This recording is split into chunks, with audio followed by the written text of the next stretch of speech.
For this particular training. I am from the Center for Crisis Prevention and Peace Advocacy. I am a certified conflict manager, a chartered mediator and conciliator, and also a qualified conflict management practitioner.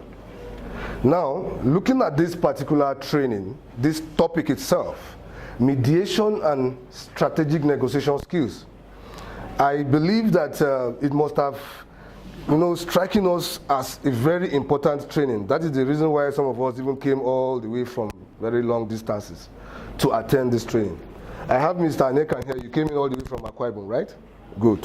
You are highly welcome. And I'm very sure that your expectations will be met. We have some people coming in, like the 3 young men that just went out now. They want to pick something. They came in from Lagos. They are also men from National Union of Air Transport Employees, NOATE. We have about 6 people coming from Nigeria Labour Congress also. All what we are trying to say here is that the importance of mediation and strategic negotiation skills. We all know that conflict, dispute, is an inherent part of human condition. That means wherever you have 2 or 3 people living together, there's bound to be conflict. Whenever you have some form of interactions between people, there's bound to be disagreements. Of course, conflict entirely is not really bad. What is bad about conflict is the way it is being handled, the way it is being managed. If conflicts are managed constructively, peacefully, of course, it has this potential of it has this potential of taking the society to the next level, to a positive level.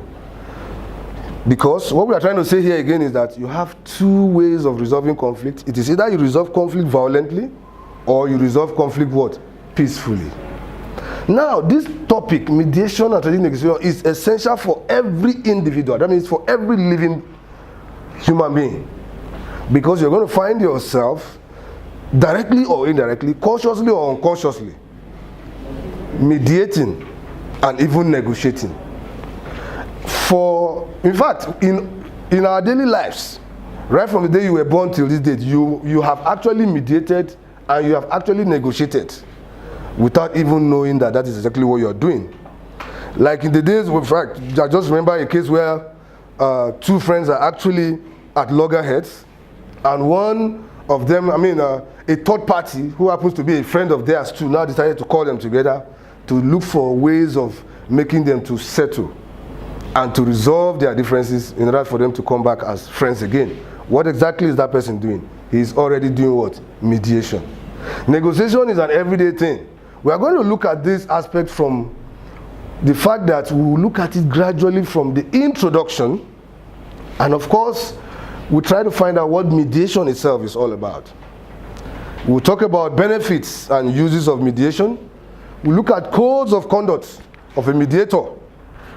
Criteria for selecting a mediator, we'll look at that.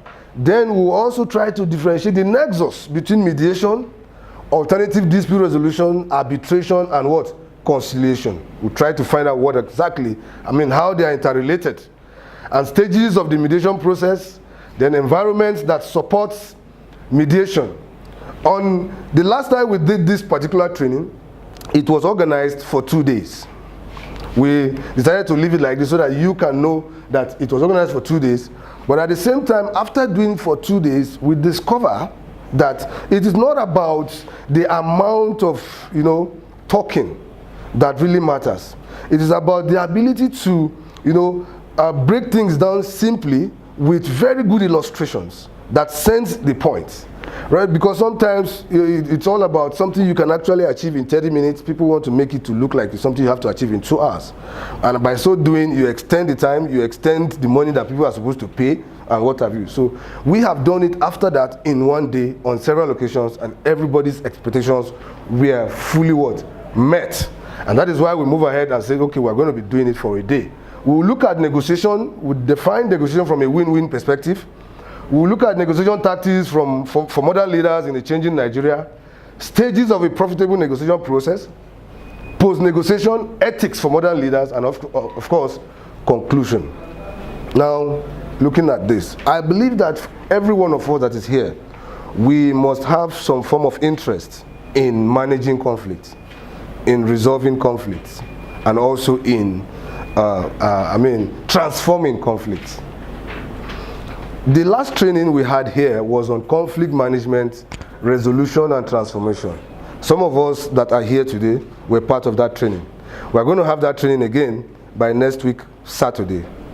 In that very training, we try to differentiate between conflict management and what? Conflict resolution. Because we discover over time that a lot of people do not know that there's a difference between conflict management and conflict resolution. And even conflict transformation, which is the current term. Sometimes the word conflict management and conflict resolution are used interchangeably, as if they are the same thing. And somebody may claim to be managing conflict or may claim to be resolving conflict, but the strategies he's using is what? Managing conflict. He is resolving, thinking that he's managing. And vice versa. He may be managing, thinking that he's actually what? Resolving. And that is what is happening even in our country today. All we do is to manage conflict. We don't resolve. And that is why we see reoccurrence of this conflict. So it is very important as conflict managers to know the differences and the techniques of each of them, so that when you want to come in, if you want to intervene or come in as a third party, you could definitely identify what particular kind of conflict it is and the type of tool or the skill, the strategy you are going to what? Adopt so as to get good results. Now, mediation. We all know that it is a very important aspect of conflict resolution. Traditionally, before the emergence of modern judiciary, people in ancient societies usually adopt some featured variations of mediation and what? And arbitration. In those days, where there was no courts, you see elders in the villages. They normally come together when there's a problem, when there's a dispute, when there's a conflict between families. You see elders who are highly respected in their society. They are assembled and they will look at a particular case, look at a particular dispute, and they will look for ways of what? Arriving at a mutual what? Solution. It was working very well. That was mediation in its very crudest form. And of course, it was actually bringing very good resolution of disputes, until when modern judiciary now came over time and subsumed mediation. It now become an issue of what? Litigation. That when there's any dispute, people definitely quickly go to what? To the courts. And we know how it is with court judgments. It is a case of one party wins and the other party what? Loses. There is no win-win situation in any what? Court judgment. Over time, it was also discovered that because of how lengthy, because of the procedure a court adopts, because of how overstructured court procedures are, it makes case loads. You now have so much cases in the court pending. Some cases can even take 2, 3, 4, 5, 20 years. So case loads were high. Now the outcome of litigation started making some people to have this, reduced satisfaction became the order of the day. When we say reduced satisfaction, that means people were no longer getting as satisfied as what? As they should be. And of course, that is what gave birth to the use of alternative dispute what? Resolution, of which mediation is one of the most important tools of alternative dispute what? Resolution. Though it is not the only technique, but it is the most important, because in addition to mediation, there's negotiation, there's arbitration, and also there's conciliation. We've done that in our last trainings. Now, picking on mediation, why this mediation itself has been considered to be a topic of its own is because of the degree of importance and because of the widespread acceptance that it has acquired globally. Because of that is the reason why it has to be a topic of its own. People need to understand how to mediate disputes. Because you may actually want to resolve conflicts. You are willing, that means you know that there's a conflict, you know there's a problem. You also know that you are willing to resolve it. But the third one is that you don't have the skill. You don't know how to go about it. Yes, there's a conflict, there's a dispute. Yes, I'm willing to resolve the dispute. But how do I go about it? What techniques do I adopt? Are we getting it now? So that is the essence of conflict resolution. And mediation here, of course, as it is a voluntary process. And of course, a voluntary process where a third party facilitates the communication process, facilitates the conflict resolution process, so that disputing parties or groups or organizations or countries or communities can actually arrive at an agreeable solution. An agreeable solution that has optimum what? Optimum benefit to both what? Parties.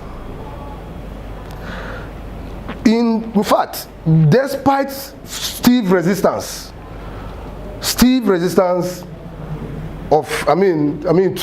mediation in the past, it has still gained widespread acceptance up to the extent that we have seen courts referring conflict disputants to what? To go and use what? Mediation to resolve their dispute. It is when it cannot be resolved in mediation or through mediation, that is when it can now be brought back to the court for what? For litigation.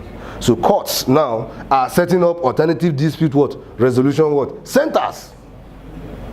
So that means you can't just go to a court now and say you want to litigate this man. They'll first of all find out what is the nature of the case, and they will refer you to go and explore mediation or arbitration first. So that if it can be solved or resolved there will be no need for you to do what? To use litigation. Now, why is that level of acceptance of mediation? One, it is because of that optimum solution, a win-win solution. That means none of the party or none of the disputants goes back home worse off. Yes, that is why it is highly what? Accepted. And two, it is actually confidential. In litigation, there is nothing like confidential there. Even your enemy can be in the courtroom and be seeing how you are being tried. But in mediation, it is highly confidential. In fact, the mediator is not under any obligation to even reveal to the referring court the state of a particular mediation what? Process. And if a mediator have private discussion with party A and private discussion with party B, he is under no obligation to reveal whatever he discusses with party A to party B. That is the level of confidentiality. That is why it is very, very what? Highly acceptable. That is the reason for the widespread acceptance of mediation. In addition to that, it is quite cheaper than litigation. Are we getting it now? In addition to the fact that it gives you speedy resolution of conflict. It is faster, it is cheaper, it even allows disadvantaged users to access justice. Are we together now? These are reasons. And another very important reason is that it helps to sustain relationship between disputants.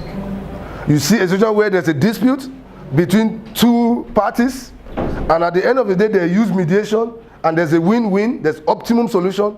Both parties' relationship still remains what? Intact. They still remain what? Friends. They still remain business partners.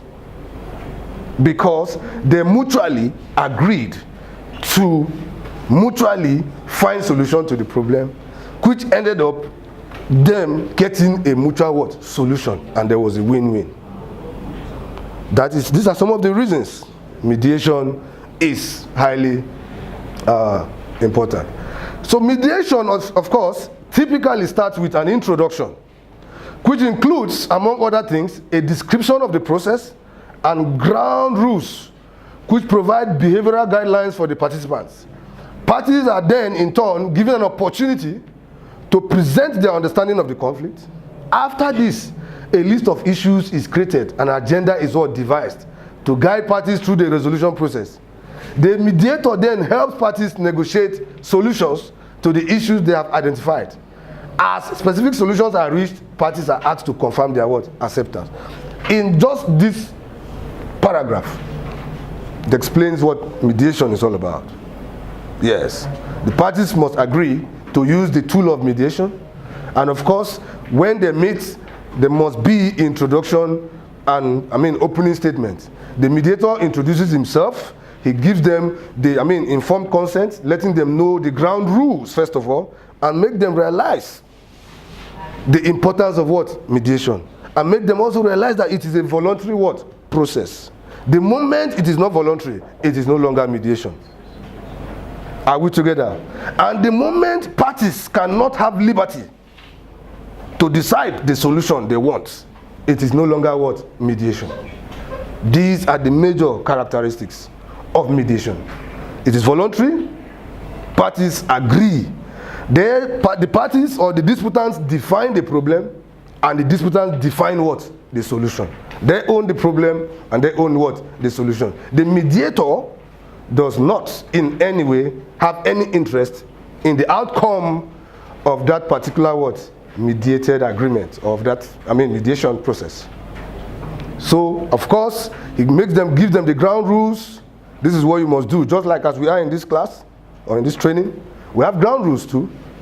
First of all, I think maybe I forgot to say that if your phone or your handset is on, you could just put it on vibration or something, so that in case you have a call, you could actually just, it will not distract others. You could just take an excuse and go and pick it. Those are ground rules. Of course, a mediator must come up with ground rules too. Then the next thing, he meets with them, joint session. Each party talks. Party A will talk, party B will talk. No interruptions. Then after that, he goes in for what? Caucus. He meets party A privately, he meets party B what? Privately. We are going to look at all of that as we what? Continue. Now looking at mediation, as important as it is, under Nigerian law, there is no law under Nigerian law that prohibits the use of mediation. Are we together now? There is no law in Nigeria that prohibits the use of mediation.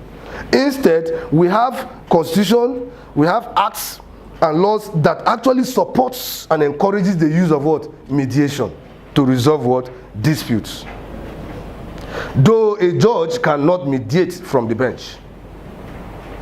Are we getting it now? Please take note of these things. If you want to be a good mediator, there are certain things you must know. Of course, a judge cannot mediate from the bench because mediation is an alternative dispute resolution technique. And sitting on the bench is adjudication, litigation. It's a different what? Technique altogether. So you cannot infuse the two or combine both of them. Are we together now? So when we talk about dispute resolution, it is whether you are using regular dispute resolution, which is litigation, or adjudication, which is court cases, or you are using alternative dispute resolution. Why it is an alternative? In countries like Australia, it is called external dispute resolution because it is external from the court. It does not follow a structured court process. It does not follow the rules and regulations of the court. It has its own process structured differently. So mediating from the bench is as good as using litigation and mediation at the same time. To process a dispute. Are we together now? So good. So we must take note of that in as far as that is concerned. Then the next thing you begin to find out, if you want to set up an alternative dispute resolution program, who are those that can actually set it up? Which organization can set up an alternative dispute resolution program? Or who can actually function as a mediator? Or what are those qualifications you must possess to function as a mediator? Because anybody can set up a private mediation center whereby it is your business, it is your organization, and all you do is mediation. And you get paid for it. It's a firm. Just like the way you have a law firm, you can have a mediation firm as an individual. But how do you go about it? Of course, there must be, like for example now, setting up mediation centers is between both public and private sectors. Like in the public sectors, what we have mainly is court annexed what? Mediation centers. Court annexed, they don't want to call it mediation so that it does not look as if it is only mediation they do there. What it is being called is alternative dispute resolution what? Centers. But when you go there, mediation is the most highly used, it is the most favored ADR activity. Even though they still use arbitration, which is also an ADR activity, or even conciliation. Conciliation is the same thing as mediation to a very large extent, except for the fact that both disputants cannot have a joint session. We are going to come to that as we proceed. Now, court annexed. In some places they call it multi-door courthouses. Why is it multi-door? Multi-door in the sense that you have various, medium that you can use to resolve conflicts, to resolve disputes, aside from litigation. Multi-door is multi-channels. Channel of mediation is there, door of arbitration is there, the door of conciliation is there. Are we together now? That's why it's called multi-door courthouses. Those are alternative dispute resolution centers. Like the Federal High Court in Abuja here, they set up an alternative dispute resolution center recently. And when you go there, they do arbitration, they do mediation. And mostly, they do more of mediation. Most courts are beginning to what? Because of the importance of mediation. Because of increased dissatisfaction in the outcome of what? Litigation. Because of the high level of case loads in the courts. Because of the level of increased, and that one thing that's very good about mediation also, it gives every individual control over the process. The disputants have control over the process. And to a large extent, the disputants have the right to choose who should be their mediator. Are we together now? If you go to litigation, do you have that right? To choose who the judge should be? Of course not. So this flexible nature of mediation is what is responsible for this widespread acceptance, this upsurge in the use of mediation. Now you see some ministries and organizations whose mandate is to resolve disputes between stakeholders, or some public corporations. Like for example, the Ministry of Labor, they should or they must set up alternative dispute resolution centers. Ministry of Environment, you talk about Ministry of Industry, Ministry of Commerce, all these, or even Ministry of Education. If you look at these ministries very well, like Ministry of Education, there's always strike between government and ASU. Is that not so? Labor, there's always, labor strike between government and labor. Chamber of Commerce too, can have an alternative dispute resolution center because there must be commercial disputes. Like the Abuja Chamber of Commerce, they have an alternative dispute resolution center of their own. They use that as a way of resolving commercial disputes and what have you as they emerge. These are all, strictly within the aspect of public corporations. Now, as per private mediation centers can go, though we don't have much of them. In fact, as far as I'm concerned, I don't think we have up to even 10% of private mediation centers. That is because a lot of people who are actually born, they are born mediators, and those who actually learn mediation and become very good at it. Just the way we have born negotiators, and we have those who acquire negotiation skills and become experts. Are we together now? Yes. So there are people who have that inbuilt. We used to call in local parlance, we say follow come. It comes with them, they have it. But because they don't know how to go about it, it's an area that can be explored, and it's a career that that can actually be established for oneself, and even put you as a very highly respectable somebody in the society, and somebody who contributes peacefully to the society. Lawyers can act as mediators. Qualified professionals can act as mediators. Judges can act as mediators. Psychologists, social workers, even individuals, private individuals who become specially trained Like if, for example, you as an individual, you acquire a training on conflict mediation and negotiation, then you now become a member of a professional body that specializes in mediation. You are a mediator. Are you getting it now? With the qualification you get from that body, you have a practicing license. So that means you can just come to this place, rent an office, do a very beautiful signboard, so and so mediation center, you put it, people get to see, you have walk-in cases, people come. They have specific, of course, there's always what is being taken, there's percentages, depending on the nature of the case, you know, especially commercial disputes. We have commercial disputes that run into hundreds of billions. As a mediator, if you are able to make both parties come to an agreeable solution, of course, you can be sure that your own commission is there. We are still going to talk about that. Like in Nigeria now, we have Institute of Chartered Mediators and Conciliators. If you are a member, you can function as a mediator.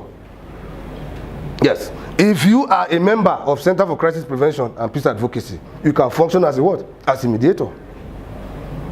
We'll talk about that as we proceed. Now, looking at the fundamentals, elements of mediation.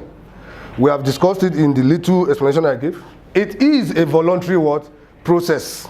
Parties cannot be coerced into mediation, and they may opt out of the process at any time. We talked about voluntary. The mediator must be acceptable to all parties involved in the process. Are we getting it now? Yes, the mediator must be what? Acceptable. It must be somebody that is trusted. Somebody they trust. Are we getting it now? There are some cases. No, mediation in most cases should be interest-based. Are we getting it now? And even business-based. If you look at two people who are disputants at loggerheads, and you find out that they are members of the same church, you can use their pastor as a what? As a mediator. Why?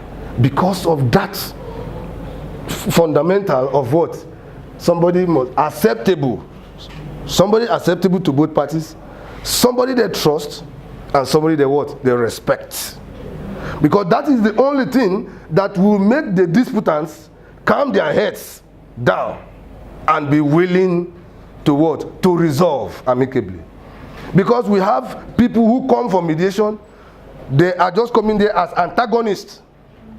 They come with specific positions, and they are not ready to shift position. Are we together now? Yes. So you as a mediator, you must be someone who knows how to, you know. Now, the mediator offers procedural assistance rather than substantive what? Assistance. The assistance he provides is what? The procedure for them to follow. He facilitates, he guides them, but he does not take decision for them. Are we getting it now? And whatever decision that is taken by both parties is not binding on him, and he as a mediator must not have any interest in the outcome of what? Of that particular mediation process. He must remain impartial. He must not just remain impartial. He must be seen to be what? Impartial. We said it in one of our trainings in the past, that if the disputants are, one is a Yoruba man, the other one is a TV man, you as a mediator, don't come to that mediation process dressed in a TV attire. Or come to that mediation process dressed in what? In a Yoruba what? Attire.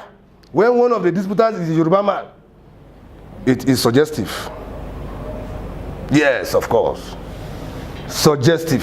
So you must, in your body language, in your actions, in what you do, everything must be seen to be what? Impartial. Non-judgmental stance.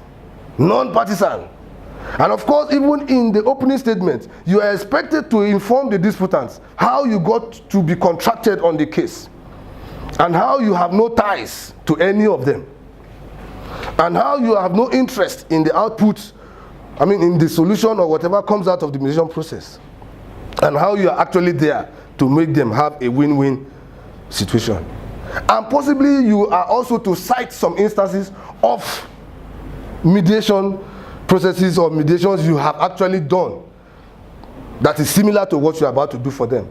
That gives them the level of what? Now that gives them that confidence that you are what? You are the man for the job.